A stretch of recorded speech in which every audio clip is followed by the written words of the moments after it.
Ô Israël, Israël, que l'Éternel te donne la victoire sur tes ennemis.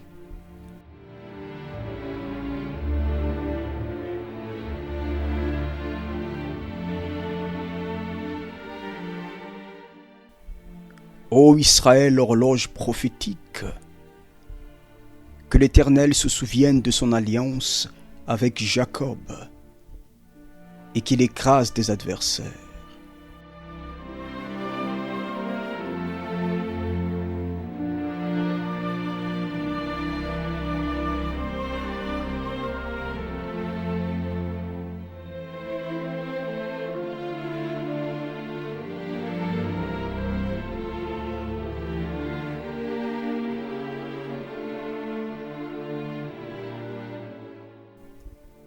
Ô prémices de la fin des âges, non seulement parce que nous voyons le tumulte en cours au Moyen-Orient, non seulement par les signes bibliques et prophétiques qui nous inondent de toutes parts, mais par l'ombre qui va bientôt se lever aux États-Unis.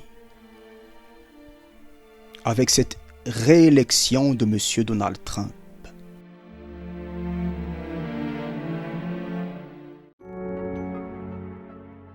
Israël attend le Mashiach. Souvenez-vous que d'après les Écritures, le Rédempteur a toujours été appelé hors des frontières d'Israël. Joseph, vendu par ses frères, finalement emmené en Égypte, Joseph devint le libérateur de son peuple, le Messie de son peuple. Moïse, né en Égypte, devint libérateur d'Israël. Souvenez-vous même du véritable Messie, notre Seigneur lui-même, qui trouva exil en Égypte lors du décret génocidaire d'Hérode.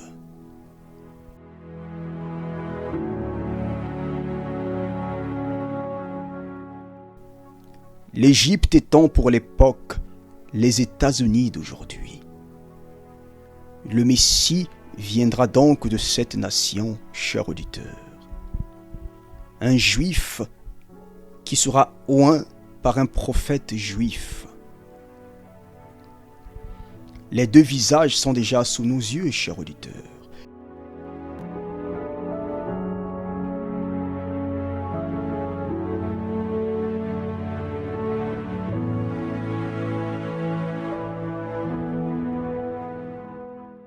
Pourtant, certains se perdent encore dans des spéculations inutiles.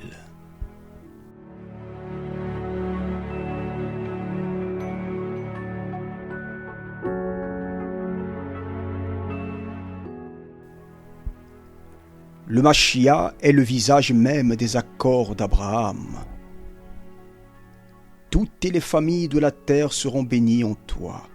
Voilà la phrase même de la prophétie de Daniel 9, 27. Toutes les nations de la terre seront bénies en toi, Abraham.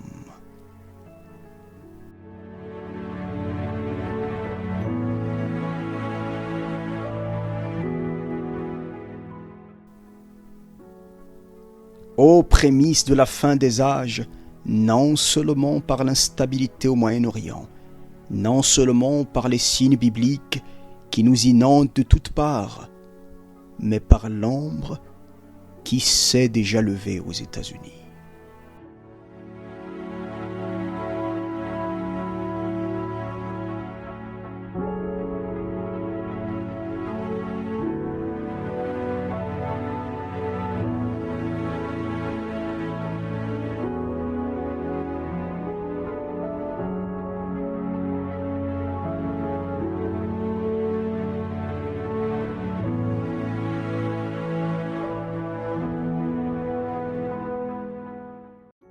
Bienvenue, chers auditeurs, dans notre nouvelle vidéo.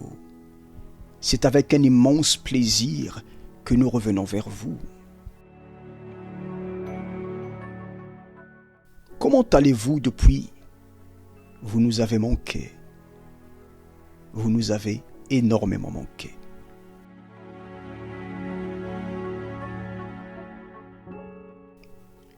Vous êtes toujours dans nos prières. Soyez en paix. Mais une question nous taraude. Avez-vous évolué dans la connaissance du Christ? Et l'amour de son avènement brûle-t-il toujours avec force en vous? Ou bien êtes-vous devenu tiède comme quelques-uns le sont devenus avec le temps qui passe? On vous conseille vivement, cher auditeur, de prêter une attention très particulière à cette vidéo.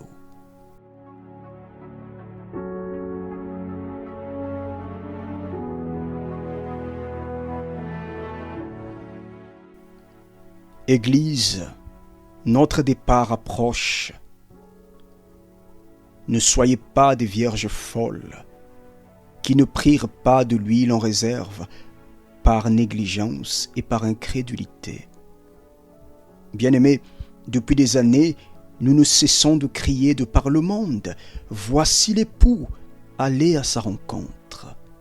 Mais plusieurs sont devenus incrédules, ils se sont endurcis par les circonstances et par incrédulité. Leur rébellion aura raison d'eux. Car ne voyant toujours pas l'enlèvement de l'Église, certains commencent à blasphémer. Mais s'accomplissent ici les Écritures, qu'il y a beaucoup d'appelés, mais peu d'élus. Bien-aimés, la promesse du Seigneur est véritable, et elle va s'accomplir. N'en déplaise aux incrédules et aux infidèles. Car qui pouvait croire au mystérieux départ du prophète Élie, lorsqu'il fut dérobé aux yeux d'Élisée, son serviteur, dans ce divin tourbillon? Qui crut que le Seigneur lui-même s'éleva dans les airs sous les yeux de ses apôtres, qui joyeusement témoignèrent de ce fait extraordinaire? Nous prions donc à cette heure tardive et nous pleurons pour les incrédules de ce siècle. Ils n'ont aucune idée du monde qui nous attend, du contrôle mental, du contrôle social et du contrôle psychologique que subiront les habitants de la terre après le départ de l'Église et du Saint-Esprit. Nous pleurons donc pour les incrédules de ce siècle qui ne croient pas à la promesse du Seigneur. Ils ne croient pas à la promesse que tu as faite, notre Seigneur. Pour ces infidèles, ta promesse de nous emmener à la maison du Père n'est qu'un mythe. Et à cette heure tardive, nous supplions pour eux, des aveugles séduits par leur rébellion, des ombres errantes dont l'intelligence a été obscurcie par l'esprit du mensonge. Ils ont oublié le glorieux conseil que tu donnas à ton serviteur Habakkuk le prophète. Car c'est une prophétie dont le temps est fixé, Habakkuk. Elle marche vers son terme et elle ne mentira pas. Si elle tarde, attends-la, car elle s'accomplira. Elle s'accomplira certainement. Le temps est passé, cher auditeur, et quelques-uns d'entre vous étaient inquiets. Certains se disaient, mais pour quelle raison les sentinelles s'expriment-elles de moins en moins? Pourtant, devant nous, sous nos yeux, l'actualité prophétique n'a jamais été aussi pressante. Mais s'accomplit ici, cher auditeur, ce que nous vous avions annoncé. Que viendront des jours, hélas, où la voix sainte des sentinelles se fera rare, et où l'Esprit de Christ, qui habite nos cœurs convertis, nous retiendra. Non pas qu'il n'y ait plus d'âmes à sauver, au contraire. Mais souvenez-vous du monde avant le déluge, quand l'Éternel fit entrer Noé dans l'arche 7 jours avant l'arrivée du déluge. Durant ces jours donc, Noé ne pouvait plus avertir ses contemporains, condamnant ainsi le monde d'alors. Paradoxal, n'est-ce pas? Noé ne devait-il pas intensifier sa prédication aux ultimes instants avant le jugement? Mais aussi étrange que cela puisse paraître, Noé entre dans l'arche 7 jours avant que ne s'ouvrent les écluses des cieux. L'Éternel décréta la fin de la grâce, fermant ainsi la porte de la rédemption. Malheureusement pour les habitants de cette planète, le même processus est en cours.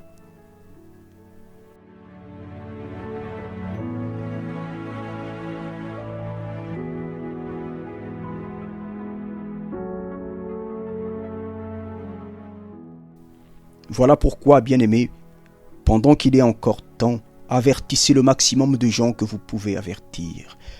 Partagez au moins les vidéos des sentinelles. Même les vidéos les plus anciennes, envoyez-les leur, afin qu'ils soient eux aussi avertis comme vous l'êtes. Une ombre vient de se lever aux États-Unis avec la réélection de M. Donald Trump, car le prince de l'Alliance va reprendre ses fonctions. Il est l'auteur même et le concepteur des accords d'Abraham. Bien-aimés, ce qui se passe actuellement est des plus prophétiques. Levez la tête et redressez-vous, chers auditeurs. Les choses vont se bousculer. Les prophéties vont s'accélérer. Le prince des accords d'Abraham revient. Que celui qui a des oreilles pour comprendre comprenne, chers auditeurs.